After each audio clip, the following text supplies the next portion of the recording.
All right, people. So first of all, this is the intro to my video. I think I showed y'all that when Laura came through, it tore the top out of the pine tree in my neighbor's yard, and the top of that pine tree fell on a really big limb in an oak tree, and because of the weight, it's so heavy, it ripped the limb out of the oak tree. Now the limb was huge. The limb was big enough to be a tree by itself, and the top of that pine tree was big enough to be almost a tree by itself. It was a pretty big tree. Anyway, wasn't too really worried about it because nothing hit the house. It was way far away from the house in the back of the yard. The only thing was that's where I was gonna put my gym. So, which I'm glad I didn't put I was gonna put my gym there before Laura hit, but I didn't. I'm glad I didn't because that would have crushed my gym. Anyway, so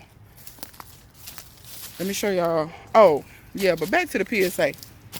Look, I realize we live in a kind of society where you got a lot of different types of people.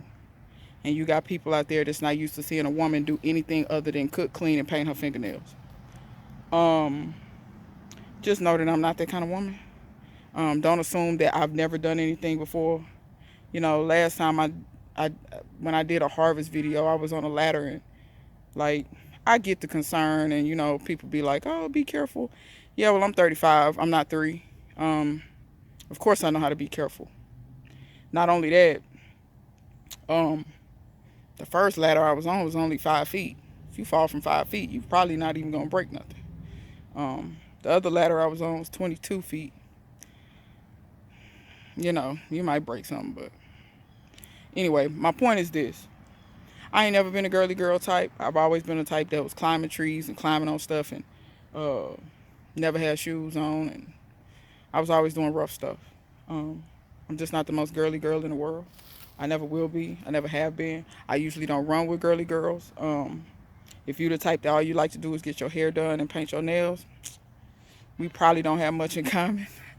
Sorry to say that. I mean, you know, you're probably a great person, but yeah, no. I pretty much ran with guys most of my life, so you know, it is what it is. Why am I saying that? Because y'all about to see me operate a chainsaw. And I know somebody gonna get in the comments and be like, oh, you shouldn't be operating that chainsaw. Let me tell you something. If I stand around and wait on dudes, the kind of dudes that other dudes is creating nowadays, because I done seen men letting they boys be pussies. I mean, you know, excuse my language, but it is what it is. Until y'all raise some real men that's really trying to get after it and get some work done and not sit in front of TV and video game all day, I don't know what to tell you. I ain't got time to wait for that. I got to get stuff done around here. I'm not finna wait on no man, because I wait on a man, ain't nothing gonna get done. Feel what I'm saying? I think there's a saying out there that's something like, if you want the job to get done, let a woman do it. So you feel what I'm saying? So yeah. But is this a tutorial about how to cut down trees and cut up brush and all that kind of stuff? No, it's not a tutorial by any means. This is how I'm doing it. Just keep in mind, a lot of times if you're not in the situation, it looks more dangerous on camera than it actually is when you in person. Am I saying I'm the most safest person in the world? No. But what I'm saying is I have run a chainsaw before. I have been up in a tree before. You know, like, I still got all my digits thus far. I do know safety protocols. Yeah, I know. Probably could have had on chainsaw chaps, safety goggles, all that. But when you blind like me and you don't have prescription safety glasses, it's better that you can see versus not being able to see. You know what I'm saying? That's how you cut your foot off. You can't see. So, that being said, I'm fine. I lived. I'm filming this afterwards. Can y'all see the sweat? I'm filming this afterwards. I still got to work out today too. Got to film that too. Anyway, but yeah. So, this is a video of me cutting up a bunch of wood. The first set of wood that I cut up, I used the gas chainsaw. Then I ran out of gas, but I didn't want to stop cutting, so I just kept going with my electric chainsaw. And by the way, that little electric chainsaw, like, that chainsaw pretty fire. Like, you know, don't sleep on the electric chainsaws till you get one. Because I'm telling you, them gas saws, when you run out of gas, you're out of gas. But yeah, so hope y'all enjoy the video.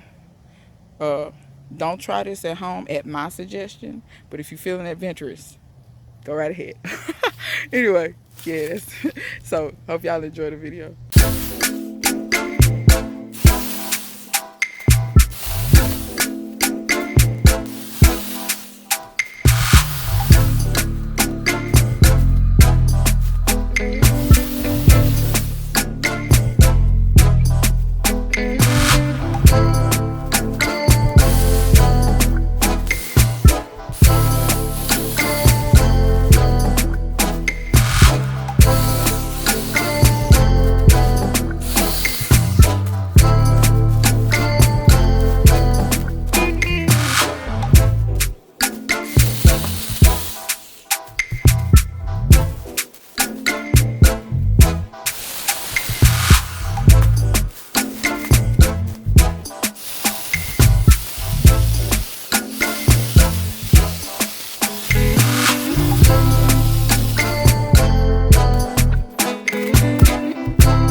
What's up, y'all? So we way back in the back. We back here by the worm bins. I just want to show y'all right quick a lot of the wood and stuff I cut up. So y'all see all this new stuff toward the front. All that's old stuff back there. See how it's already ain't no bark on it. All this stuff up here is stuff I just cut. And y'all can see the diameter of that. My foot is very big. I wear a size 10 in men. So the diameter of that is all of 10 inches. That's a bigger end. That's probably 14 inches at the biggest part. But yeah, y'all can kind of see. I do got something planned for this wood. I'm gonna go try to grow shiitake mushrooms in it. So y'all stay tuned. Hopefully this will be my little area where I grow shiitake mushrooms at. So y'all stay tuned for them videos. I've been wanting to get into growing mushrooms for a long time. Edible mushrooms, not psychedelic mushrooms. I'm not into psychedelic mushrooms at all. It's not my thing. I'm crazy enough. I don't need to be eating shrooms, and if I eat shrooms, I'll probably decapitate myself. That's part of the reason why I don't fool with no drugs, really, because I'm crazy enough. I don't want to tap into another realm and make myself even crazier. So this is my huge burn pile, which I'm gonna start on tonight. I got so much stuff to do, y'all. But y'all can see I cut down a lot of this pine. I actually cut it. Most of the stuff on my side of the property line is cut. Most of that's on my neighbor's side of the property line, but I'm gonna cut it up for him anyway. But you can see I just got pine stuff everywhere. So I stopped for a minute so that I can get all this burnt down and make a charcoal out of it so I can use it in the garden, barbecue with it, all that different kind of stuff. If you're not using charcoal in your garden, you should be. You should be making your own charcoal if you got trees in your yard. Mention that too, because y'all barbecuing and you buying charcoal, you can make your own charcoal. But you know, I know, sometimes you don't know until you know. Y'all see I still got stuff to cut. This is the top of that pine tree. When it came out of the tree, it fell. That big limb came, it broke off right there. And that limb was all of probably 40 feet long. So I got all that cut up. But I still got a lot of stuff to cut up, y'all. So I still got, ain't none of that right there attached. But yeah, just getting all this brushy stuff out of the way. I got to cut all the stuff off the top. I cannot cut these. The weight, all the weight of that is on those two. So I can't cut those. I have to leave those until I cut everything else. And then I can slowly cut stuff and basically take this and make it roll that way. And then I'll be able to cut those limbs off. So that's why I was telling y'all, please don't think I don't know what I'm doing. Am I a tree expert or arborist? No. But I know a little something. I know just enough to keep out my limbs and get myself in trouble at the same time. So yeah, just wanted to show y'all that. Hope y'all enjoyed the video. Till next time. See you guys later.